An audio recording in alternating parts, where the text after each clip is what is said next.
ووصينا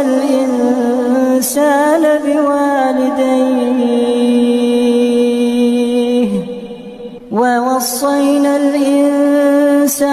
بوالديه حملته أمه وهنا على وهن وفصاله في عامين أن اشكر لي ولوالديك إلي المصير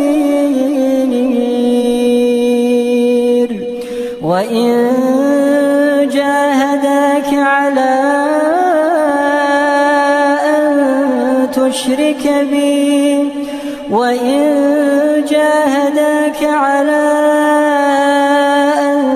تشرك بي ما ليس لك به علم فلا تطعهما